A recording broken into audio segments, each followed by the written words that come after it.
Hey, hey, it's Papa Ray, and the word for today from Papa Ray is connect. We all need connections, they say, in order to make it in life, and we have social media that helps us to connect.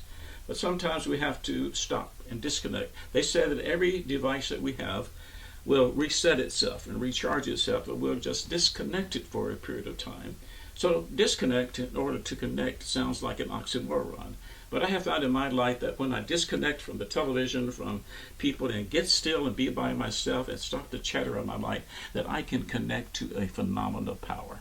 When I try life by myself, look here, this is my little energy stick. See, I'm touching this by myself and I'm trying to make it work. It won't do it. But when I connect with my source, when I connect with God, in whatever way works for you, find a way that you can find your connection, find your strength, find your source, because that will energize you to live a full, rich life. The word for today from Papa Ray is connect.